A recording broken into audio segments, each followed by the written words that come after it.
వరంగల్ జిల్లా వరంగల్ తూర్పు నియోజకవర్గం ముఖ్యమంత్రి సహాయ సహకారంతో అభివృద్ధి పథంలో ముందుకు సాగుతుందని రాష్ట్ర దేవాదాయ అటవీ పర్యావరణ శాఖ మంత్రి కొండా సురేఖ తెలిపారు. ప్రజలకు అవసరమైన మౌలిక సదుపాయాల కల్పనే ప్రభుత్వ లక్ష్యమని పేర్కొన్నారు.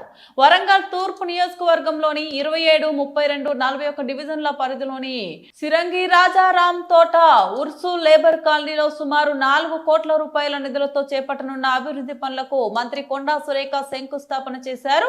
ఈ కార్యక్రమంలో నగర మేయర్ గుండు సుధారాణి, నగర కమిషనర్ చాహత వాజ్పేయి, కార్పొరేటర్ పోషాల పద్మస్వామి, కాంగ్రెస్ రాష్ట్ర నాయకులు మీసాల ప్రకాష్, స్థానిక నాయకులు రమేష్, భిక్షపతి, శ్రీకాంత్ పాల్గొన్నారు. ఈ సందర్భంగా మంత్రి మాట్లాడుతూ వరంగల్ తూర్పు నియోజకవర్గాన్ని అన్ని రంగాల్లో ముందుంచేందుకు ప్రభుత్వం నిరంతరం కృషి చేస్తున్నట్లు స్పష్టం చేశారు.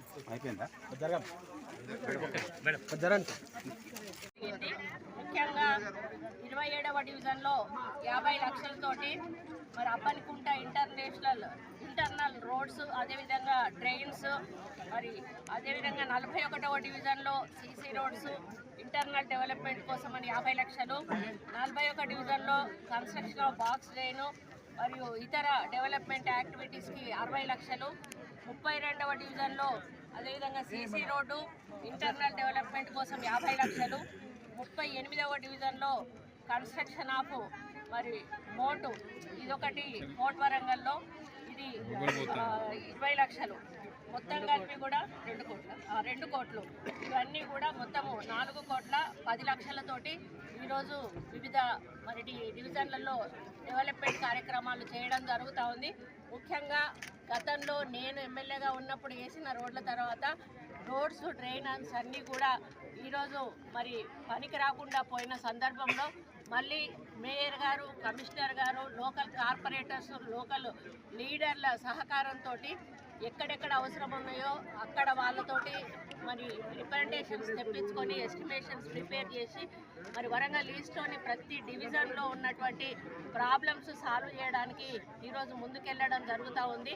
మరి అదేవిధంగా హౌసింగ్ విషయంలో కూడా అన్ని డివిజన్లకు కూడా ఇప్పటి వరకు అర్హత ఉన్న వాళ్ళకు L1 కింద మేము ఇండ్లు ఇవ్వడం జరిగింది. ఇంకా కొంతమంది రాలేదు అని అడుగుతున్నారు, వాళ్ళను కూడా రీవెరిఫికేషన్ కోసం అప్లికేషన్ పెట్టుకోమని చెప్తున్నాము. ఎవరికైతే స్థలాలుండి నిరుపేదలుగా ఉన్నారో వాళ్ళకు 100% ఇట్లు ఇంకా శాంక్షన్ చేయడానికి మా దగ్గర పెండింగ్ ఉన్నాయి.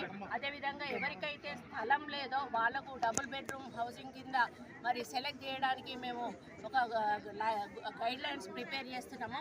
దాని ప్రకారమే వెరిఫికేషన్ చేసి దాదాపు 2200 డబుల్ బెడ్రూమ్ ఇండ్లు మన వరంగల్ ఈస్ట్లో ఉన్నాయి. ఆ 2200 ఇండ్లను కూడా మేము ఈ వారం లోపల వాళ్లకు కేటాయించడం జరుగుతుందనే విషయాన్ని కూడా ఈ సందర్భంగా గుర్తు చేస్తూ మరి మన ముఖ్యమంత్రి గారు కూడా ఏదైతే వరంగల్ను 2వ రాజధానిగా అభివృద్ధి చేస్తామన్న మాటకు కట్టుబడి మరి వచ్చే నెల ఫస్ట్ వీక్లో మేబీ వచ్చే ఛాన్సెస్ ఉన్నాయి. మరి అండర్ గ్రౌండ్ డ్రైనేజ్ శంకుస్థాపన కోసం వారిని ఆహ్వానించే ఆలోచన ఉంది. అదే